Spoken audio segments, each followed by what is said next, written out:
कितना है प्यारा साथ तुम्हारा प्रभु, कितना है प्यारा। मिल गई मंजिल, मिल गया किनारा, मिल गया किनारा। साथ तुम्हारा प्रभु कितना है प्यारा। साथ तुम्हारा प्रभु।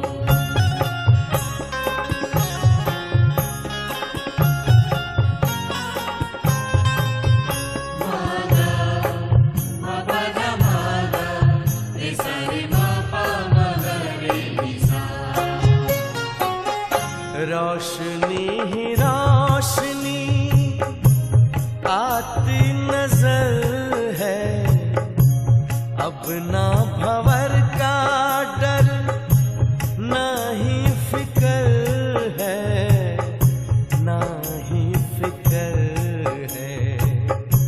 हाथ में तेरे जब हाथ है हमारा, साथ तुम्हारा प्रभु कितना है प्यारा। साथ तुम्हारा प्रभु।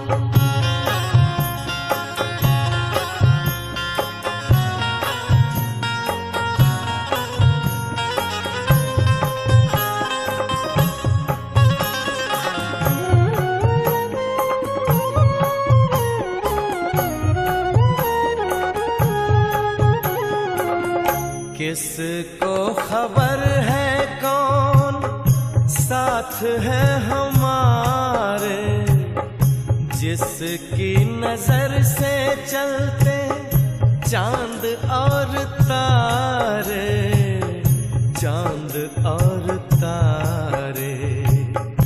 कितनी ही बार तुमने पार उतारा, साथ तुम्हारा प्रभु कितना है प्यारा। साथ तुम्हारा प्रभु।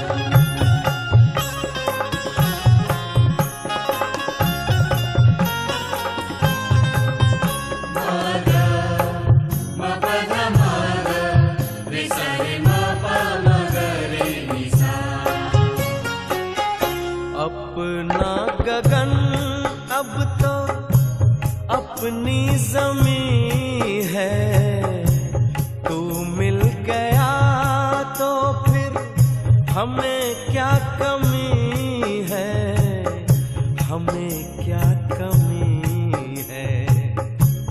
कितना हसीन लगता हर एक नजारा, साथ तुम्हारा प्रभु कितना है प्यारा।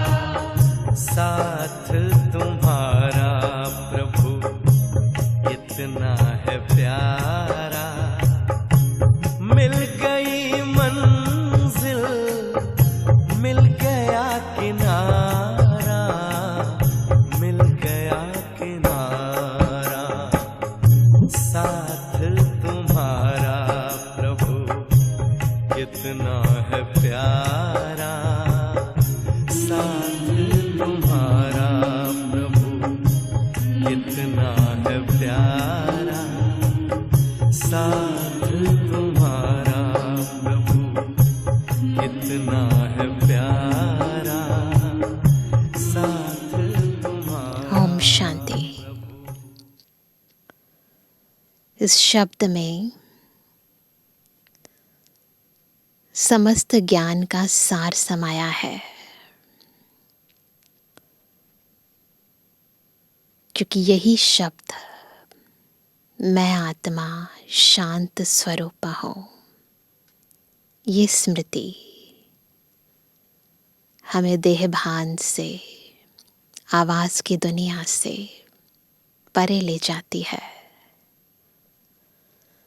स्वस्वरूप में, स्वपिता की याद में स्वदेश की याद में टिका देती है। अंतर के गुण प्रत्यक्ष होने लगते हैं और आत्मा रियल डायमंड बनकर चमकने लगती है। तो यदि बार बार हम इस ओम शांति के सत्य स्वरूप में, इस ज्ञान स्वरूप में स्थित होने का बार बार प्रयास करें तो भी आत्मा के बहुत से विकर्म विनाश हो जाएं, क्योंकि यही हमारा लक्ष्य है, शांति देश जाना और फिर एक ऐसी दुनिया जहां सुख भी है और शांति भी है, उस दुनिया में आना जहां देह का धर्म नहीं है, जहां आत्मा सदा स्वधर्म में है। इसलिए बार बार इस स्थिति का अभ्यास करना है और इसी में स्थित होकर हमें बाबा की मीठी मुरली को जीवन में यथार्थ समाना है। तो इसी स्थिति में स्थित होकर सुनते हैं बाबा के मधुर महावाक्य। आज है 3 अक्टूबर 2023। बाबा के महावाक्य हैं, मीठे बच्चे, गृहस्थ व्यवहार में रहते सबसे तोड़ निभाना है, नफरत नहीं करनी है, लेकिन कमल फूल के समान पवित्र जरूर बनना है। इस बात की ज़रूरत मुख्य तौर पर जो गृहस्थ व्यवहार में रहते हैं ना, उनको होती है, क्योंकि कीचड़ में रहकर कमल की तरह बिल्कुल निर्लिप्त स्थिति में रहना इतना सहज नहीं होता। परंतु जो आत्मा बाबा की इस श्रीमत पर पूरा चलती है, बाबा के विशेष वरदान उन्हें मिलते हैं। प्रश्न है, तुम्हारी विजय का डंका कब बजेगा? वाह वाह कैसे निकलेगी? कैसे निकलेगी? उत्तर, अंत समय जब तुम बच्चों पर माया की ग्रहचारी बैठना बंद हो जाएगी, सदा लाइन, बुद्धि की लाइन क्लियर रहेगी, तब वहाँ वहाँ निकलेगी, विजय का डंका बजेगा। अभी तो बच्चों पर ग्रहचारी बैठ जाती है, विघ्न पड़ते रहते हैं, 3 पैर पृथ्वी के भी सेवा के लिए मुश्किल मिलते हैं। अभी ऐसा नहीं है, साकार मुरली है ना, तो उस समय ये स्थिति थी। लेकिन वह भी समय आएगा जब तुम बच्चे सारे विश्व के मालिक होंगे। बाबा वर्तमान को नहीं देखते, भविष्य को देखते हैं।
शांति।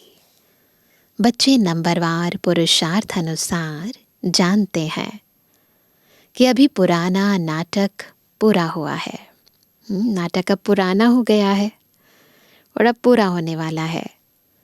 दुख के दिन बाकी कुछ घड़ियां हैं और फिर सदा सुख ही सुख होगा। 2 युगों तक दुख का नाम निशान नहीं होगा। जब सुख का पता पड़ता है तो समझा जाता है यह दुख धाम है ना।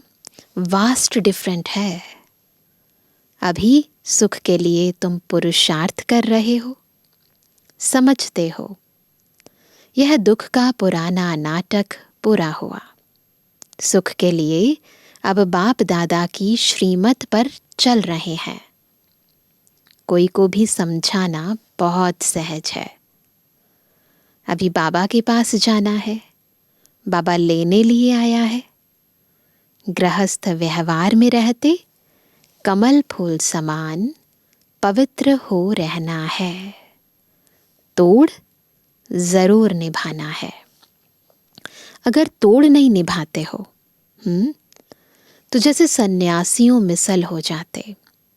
अगर तोड़ नहीं निभा पाते तो जैसे सन्यासी रहते हैं वैसे हो जाएंगे। वह तोड़ नहीं निभाते हैं तो उनको निवृत्ति मार्ग, हठ योग कहा जाता है। सन्यासियों द्वारा जो सिखलाया जाता है वह है हठ योग। वो हठ योग है और यह है राजयोग। वो जीत नहीं प्राप्त करते हैं हठ से, है ना, सब कुछ छोड़ देते हैं।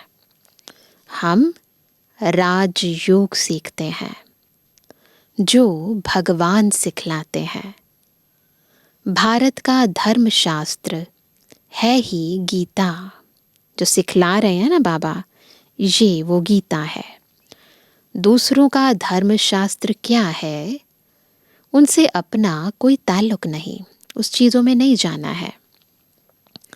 तुम अभी गृहस्थ व्यवहार में रहते एक बार सन्यास करते हो, फिर 21 जन्म उसकी प्रारब्ध पाते हो। केवल एक बार बुद्धि से सन्यास करते हैं, उसकी प्रारब्ध 21 जन्मों तक मिलती है।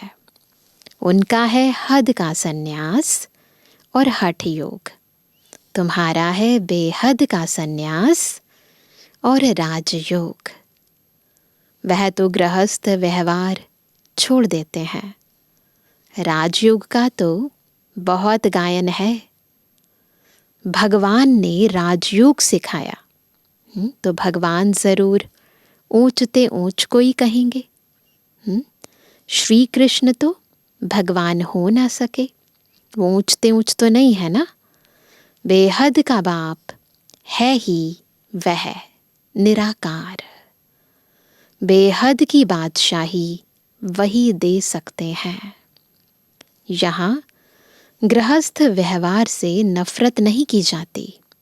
वो तो छोड़ देते हैं तो नफरत आ जाती है उन्हें। यहाँ हम नफरत नहीं करते हैं। बाप कहते हैं यह अंतिम जन्म गृहस्थ व्यवहार में रहते पवित्र बनो। ये पुरुषार्थ है।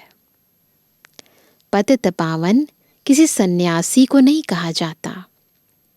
सन्यासी खुद भी गाते हैं पतित पावन सीताराम, वो खुद भी गाते हैं, तो फिर वो थोड़ी ना पतित पावन होंगे। पतित से पावन केवल एक शिव बाबा को कहते हैं। उनको याद करते हैं। वह भी पावन दुनिया चाहते हैं इसलिए याद करते हैं, परंतु यह नहीं जानते कि वह दुनिया ही एक और है, जबकि वह गृहस्थ व्यवहार में ही नहीं है। सन्यासी लोग तो देवताओं को भी नहीं मानेंगे। वह कभी राजयोग सिखला ना सकें, क्योंकि देवताएं तो जोड़ी में दिखाते हैं ना, तो इसलिए वो उनको भी नहीं मानेंगे, तो राजयोग सिखा ना सकें। न बाप कभी हठ योग सिखला सकते, न सन्यासी कभी राजयोग सिखला सकते। यह समझने की बात है। अभी दिल्ली में वर्ल्ड कॉन्फ्रेंस होती है। उन दिनों में वर्ल्ड कॉन्फ्रेंस होने वाली होगी। उनको समझाना है। क्या समझाना है जो आएंगे? लिखत में सभी को देना है। वहाँ तो मतभेद हो जाता है। लिखत में होगा तो सभी समझ जाएंगे इन्हों का उद्देश्य क्या है। मतों में भेद हो जाता है, जब लिखत में होगा तो एग्जैक्टली समझ पाएंगे। अभी तुम समझते हो हम हैं ब्राह्मण कुल के, हम शूद्र कुल के मेंबर कैसे बन सकते हैं। वह विकारी कुल में हम अपने को कैसे रजिस्टर्ड करा सकते हैं। हम तो नहीं करा सकते ना, इसलिए ना कर देते। हम हैं आस्तिक, वह है नास्तिक। हम बाबा को यथार्थ जानते हैं। वह है ईश्वर को न मानने वाले, हम हैं ईश्वर से योग रखने वाले। मतभेद हो जाता है, समझाया जाता है। जो बाप को नहीं जानते वह नास्तिक हैं, तो बाप ही आकर के आस्तिक बनाएंगे। बाप खुद आकर अपना परिचय देते हैं। बाप का बनने से बाप का वर्षा मिल जाता है। ये बड़ी गूढ़ बातें हैं। बाबा को समझना, बाबा का बनना और बाबा से सब कुछ पा लेना। पहले पहले तो बुद्धि में यह बिठाना है कि गीता का भगवान परम पिता परमात्मा है। उसने ही आदि सनातन देवी देवता धर्म स्थापन किया। भारत का देवी देवता धर्म ही मुख्य है। भारत खंड का कोई तो धर्म चाहिए ना। अपने धर्म को भूल गए हैं। यहाँ धर्म अर्थात मूल धारणाएं। यह भी तुम जानते हो कि ड्रामा अनुसार भारतवासियों को अपना धर्म भूल जाना है। हम देवी देवता धर्म के थे, हम भूल जाते हैं। तब तो फिर बाप आकर के स्थापन करे, नहीं तो फिर बाप आए कैसे। कहते हैं जब जब देवी देवता धर्म प्राय लोप हो जाता है तब मैं आता हूँ। प्राय लोप जरूर होना ही है। वो लोप ना हो तो बाबा आकर स्थापन कैसे करे। तो ये भी होना ही है ड्रामा प्लान अनुसार। कहते हैं ना, बैल की एक टांग टूट गई है, बाकी 3 टांग पर खड़ा है। दुनिया में कहते हैं, इसलिए धरती हिलती है। तो जब भूकंप आता है ना तो कहते हैं कि बैल की एक टांग टूट गई है, तो जब टांग चेंज करती है, थक जाती है, तो फिर भूकंप आ जाता है। ऐसे दुनिया में मान्यताएं हैं। बाकी 3 टांग पर खड़ा है तो मुख्य हैं ही 4 धर्म। अभी देवता धर्म की टांग टूट पड़ी है, यानी वह धर्म गुम हो गया है। इसलिए बड़ के झाड़ का मिसाल देते हैं। जो बनियान ट्री है कोलकाता में, उसका बाबा एग्जाम्पल देते हैं कि इसका फाउंडेशन सड़ गया है, बाकी टाल टालियाँ कितनी खड़ी हैं। तो इनमें भी फाउंडेशन देवता धर्म है ही नहीं। बाकी सारी दुनिया में मठ पंथ आदि कितने हैं। तुम्हारी बुद्धि में अभी सारी रोशनी है, बिल्कुल ज्ञान क्लियर हो गया है, सब बातें स्पष्ट हो गई हैं। बाप कहते हैं तुम बच्चे इस ड्रामा को जान गए हो। अब ये सारा झाड़ पुराना हो गया है। कलयुग के बाद सतयुग जरूर आना है। चक्र को फिरना जरूर है। बुद्धि में ये रखना है। क्या रखना है? अब नाटक पूरा हुआ है, हम जा रहे हैं। स्मृति में रहे, नाटक पूरा होने वाला है। इसके बाद हम ऊपर जाएंगे परम धाम, फिर वहाँ से नीचे आएंगे। चलते फिरते उठते बैठते भी याद रहे, अब हमको वापस जाना है, अब घर जाना है। मन मना भव मध्याजी भव का यही अर्थ है।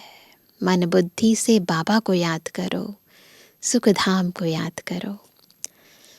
कोई भी बड़ी सभा में भाषण आदि करना है तो यही समझाना है, परमपिता परमात्मा फिर से कहते हैं कि हे बच्चे, देह सहित देह के सब धर्म त्याग, अपने को आत्मा समझ बाप को याद करो तो पाप खत्म होंगे। मैं तुमको राजयोग सिखलाता हूँ। गृहस्थ व्यवहार में रहते कमल फूल समान बन मुझे याद करो, पवित्र रहो, नॉलेज को धारण करो। अभी सब दुर्गति में है। सतयुग में देवताएं सदगति में थे, फिर बाप ही आकर सदगति करते हैं। सर्वगुण संपन्न 16 कला संपूर्ण, यह है सदगति के लक्षण। जो हम देवी देवताओं की महिमा गाते हैं, ये है सदगति के लक्षण। यह कौन देते हैं? कौन बनाता है हमें सर्वगुणों से संपन्न, 16 कलाओं से संपूर्ण? कौन बनाता है? बाप। उनके फिर लक्षण क्या है? फिर बाबा के लक्षण क्या है? बाबा की क्या महिमा करते हैं? वह ज्ञान का सागर है, आनंद का सागर है। उनकी महिमा बिल्कुल अलग है। देवी देवताओं की महिमा और शिव बाबा की महिमा दोनों अलग अलग हैं। ऐसे नहीं कि सब एक ही है। दुनिया में तो देवी देवताओं को भी भगवान मान लेते हैं। नहीं, क्लियर करके बताना है और खुद भी समझना है, दोनों अलग हैं। एक बाप के बच्चे सभी आत्माएं हैं, प्रजापिता के ही औलाद होते हैं। अब नई रचना रची जाती है।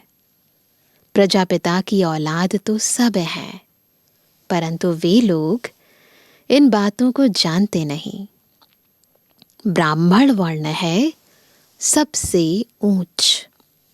भारत के ही वर्ण गाए जाते हैं। 84 जन्म लेने में इन वर्णों से पास करना होता है। ब्राह्मण वर्ण है ही संगम युग पर। तुम बच्चे अभी स्वीट साइलेंस में रहते हो। यहाँ पर बैठे हैं, परंतु मन बुद्धि कहाँ है? ऊपर, परम धाम।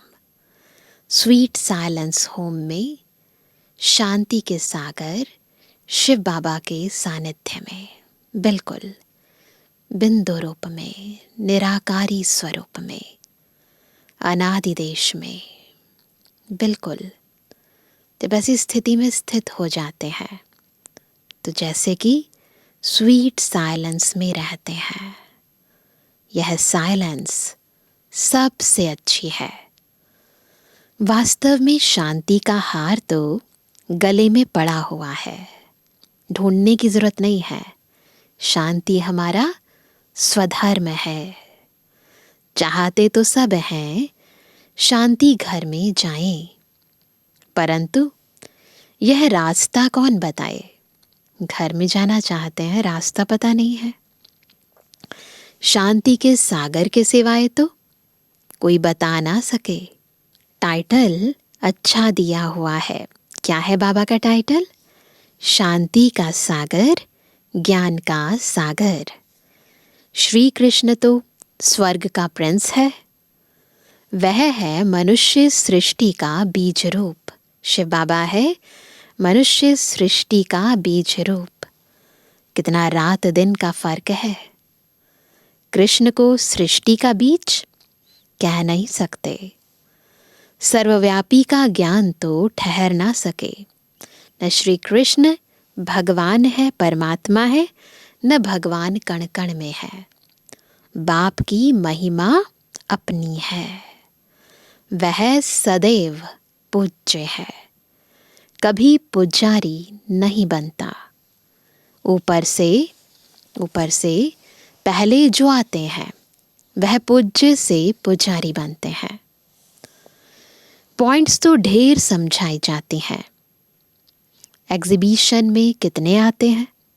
परंतु कोटों में कोई ही निकलते हैं, क्योंकि मंजिल बड़ी भारी है। इतना सहज नहीं है ज्ञान मार्ग पर चलना।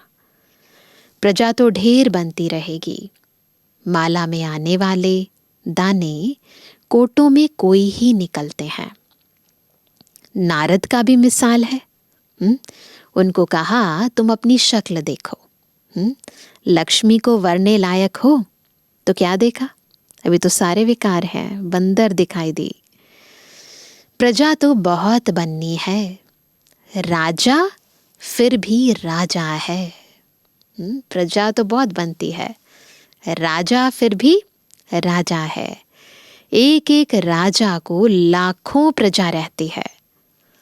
पुरुषार्थ तो ऊंच करना चाहिए ना, प्रजा बनने का पुरुषार्थ नहीं करना है, राजा बनने का पुरुषार्थ करना है। राजाओं में भी कोई बड़ा राजा, कोई छोटा राजा है। भारत में कितने राजाएं थे। ब्रिटिश शासन से पहले उस समय भी बहुत राजाएं थे।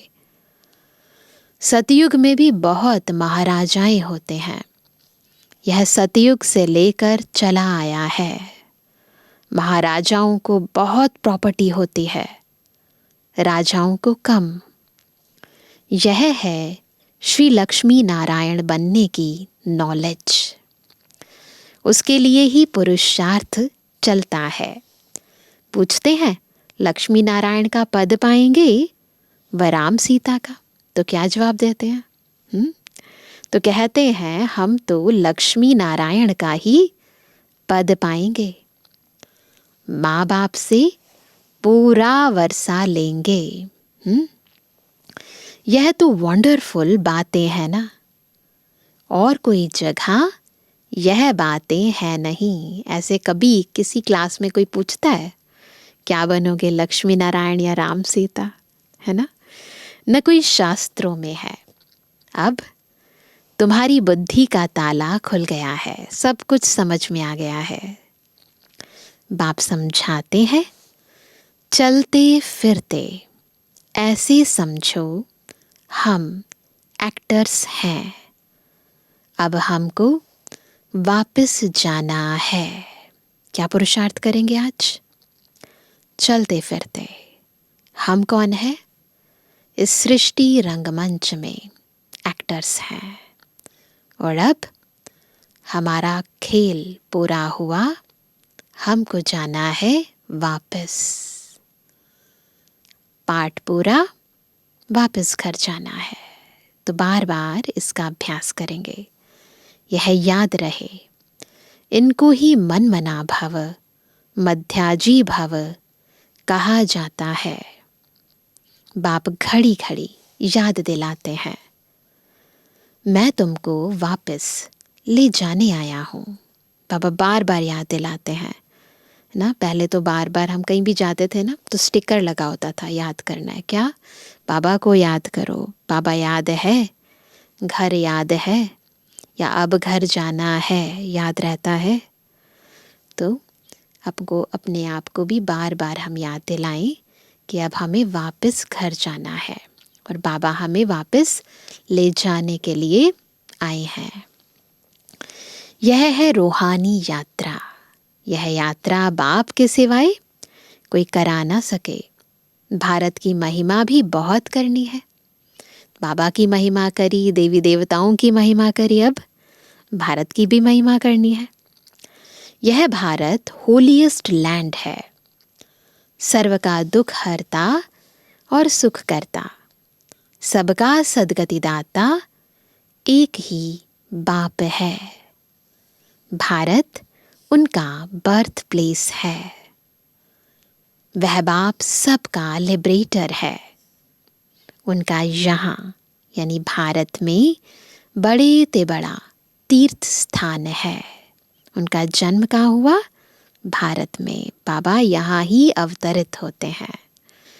भारतवासी भल शिव के मंदिर में जाते हैं, परंतु उनको पता नहीं है शिव बाबा की हिस्ट्री, ज्योग्राफी कुछ नहीं जानते। गांधी को जानते हैं, कल गांधी जयंती थी ना, तो गांधी को जानते हैं, समझते हैं, वह बहुत अच्छा था, इसलिए जाकर उन पर फूल आदि चढ़ाते हैं, लाखों खर्च करते हैं। अब इस समय है ही उन्हों का राज्य, जो चाहे सो कर सकते हैं। यह तो बाप बैठ गुप्त धर्म की स्थापना करते हैं। यह राज्य ही अलग है। यहाँ हम सबसे पहले बनते हैं स्वराज्य अधिकारी और फिर बनते हैं विश्व राज्य अधिकारी। भारत में पहले पहले देवताओं का राज्य था। दिखाते हैं असुरों और देवताओं की लड़ाई लगी, ऐसे दिखाते हैं ना, टीवी में भी, माइथोलॉजिकल सीरियल्स में दिखाते हैं, और शास्त्रों में भी लिखा है कि ऐसे लड़ाई लगी। परंतु ऐसी बातें तो है नहीं। यहाँ तो युद्ध के मैदान पर यहाँ तो युद्ध के मैदान में माया पर जीत पाई जाती है। कहाँ है ये युद्ध? अंदर चलता है ये युद्ध। माया पर जीत तो जरूर सर्वशक्तिमान ही पहनाएंगे। माया भी सर्वशक्तिमान है, तो उस पर जीत प्राप्त करने के लिए खुद सर्वशक्तिमान शिव बाबा हमें शक्तियां देते हैं। बाबा ही रावण राज्य से छुड़ाकर राम राज्य की स्थापना करा रहे हैं। बाकी वहां लड़ाई आदि की बात होती नहीं, ऐसे कोई स्थूल में कोई लड़ाई नहीं हुई है। अभी देखेंगे तो सृष्टि में सर्वशक्तिमान इस समय क्रिश्चियन लोग हैं। वह चाहे तो सब पर जीत पा सकते हैं, परंतु वह विश्व के मालिक बने, यह कायदा नहीं। इस राज को तुम ही जानते हो। इस समय सर्वशक्तिवान राजधानी क्रिश्चियन की है, नहीं तो उन्हों की संख्या कम होनी चाहिए। बाद में आते हैं ना, क्योंकि लास्ट में आए हैं। परंतु 3 धर्मों में यह धर्म सबसे तीखा है, सबको हाथ कर बैठे हैं। यह भी ड्रामा बना हुआ है। इनके द्वारा ही फिर हमको राजधानी मिलनी है। कहानी भी है, 2 बिल्ले लड़े, मक्खन बीच में, तीसरे को मिल जाता है। तो वह आपस में लड़ते हैं, मक्खन बीच में भारतवासियों को ही मिलना है। कहानी तो पाई पैसे की है, अर्थ कितना बड़ा है। मनुष्य कितने बेसमझ हैं, एक्टर होते हुए भी ड्रामा को नहीं जानते, बेसमझ हो पड़े हैं। समझते भी गरीब हैं। साहूकार लोग कुछ भी नहीं समझते, क्यों? बहुत बिजी हैं। गरीब निवास पतित पावन बाप गाया हुआ है। गायन है, बाबा है गरीब निवास, पतितों को पावन बनाने वाला। अब प्रैक्टिकल में पाठ बजा रहे हैं। पहले तो बस गायन सुनते आए, पता चला कि भगवान गरीब निवाज है, परंतु अभी हम प्रैक्टिकल में देख रहे हैं कि बाबा कैसे पाठ बजा रहे हैं।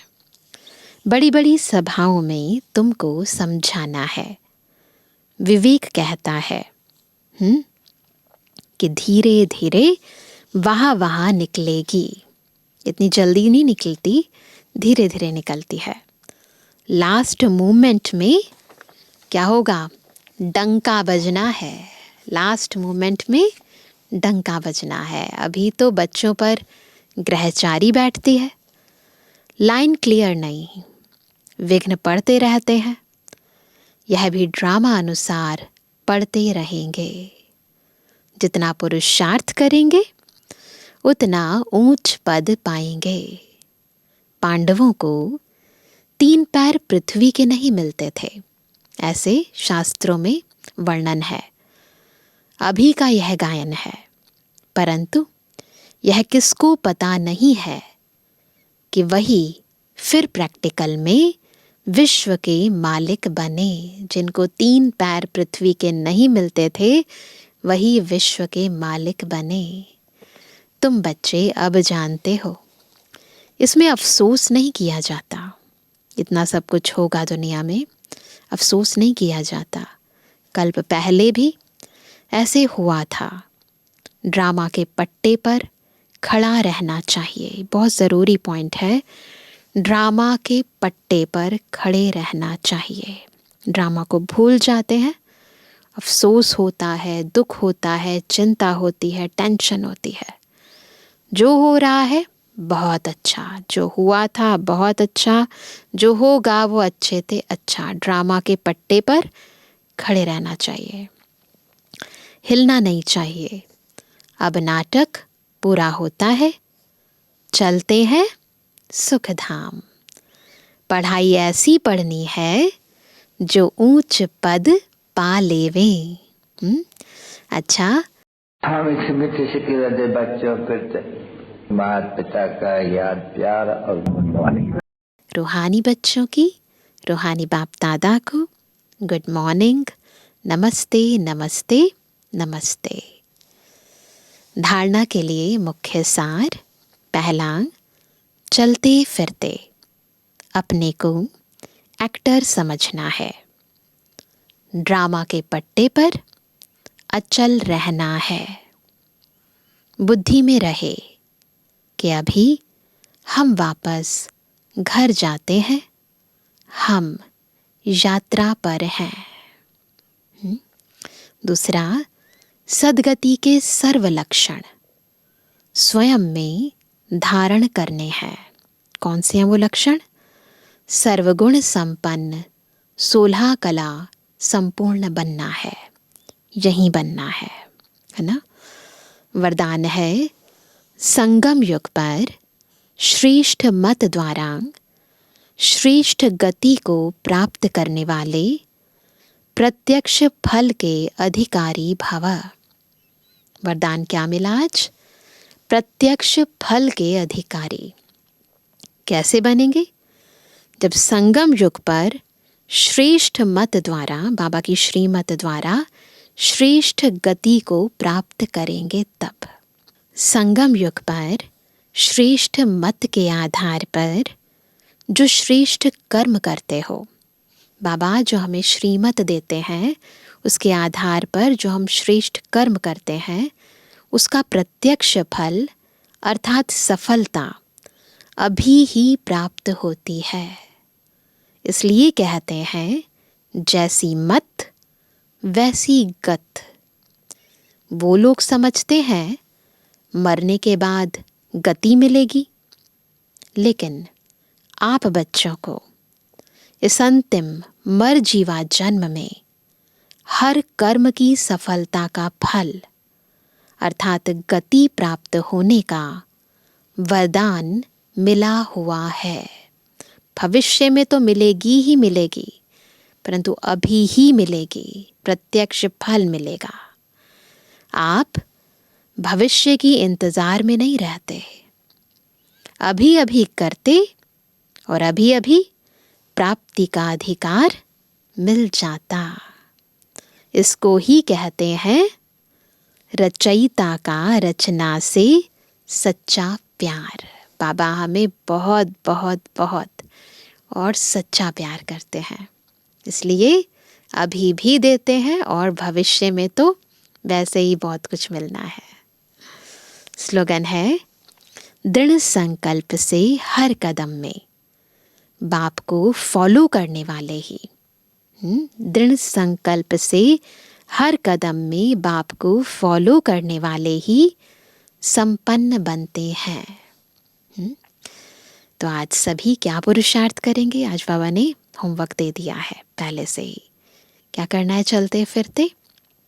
बिल्कुल ऐसे समझेंगे कि अभी नाटक पूरा हुआ, हम एक्टर्स हैं और हमें अब घर जाना है। बार बार अपने आप को एक्टर समझकर अपने हर एक्ट को एक्यूरेट श्रीमत के आधार पर करेंगे। याद रहे, सब कुछ डिटैच होकर करना है, क्योंकि किसी भी समय जाने का समय आ सकता है। अब वापस घर जाना है, डिटैच। तो इसका अभ्यास चलते फिरते, उठते बैठते, जब टाइम मिले ज़रूर करेंगे। अच्छा, ओम शांति।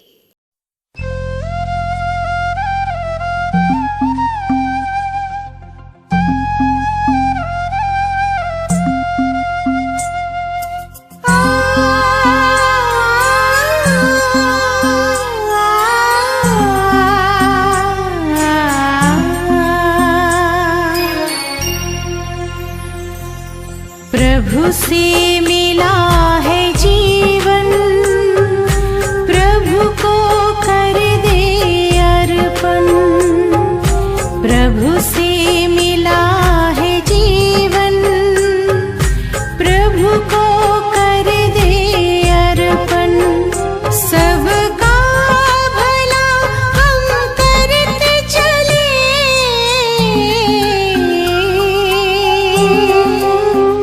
सबका भला हम करते चले, हर्षित हो धरा गगन। बस उसका कहना माने, फिर सब कुछ वो ही जाने। बस उसका कहना माने, फिर सब कुछ वो ही जाने। प्रभु से मिला है जीवन, प्रभु को कर दे अर्पण।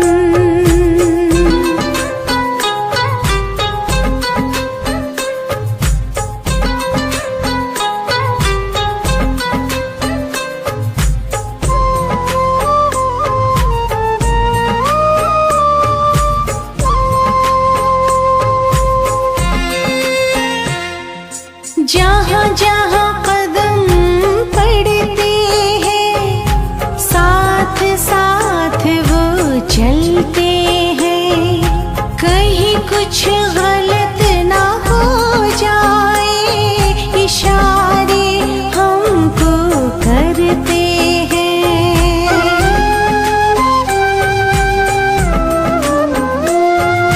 जहाँ जहाँ कदम पड़ते हैं, साथ साथ वो चल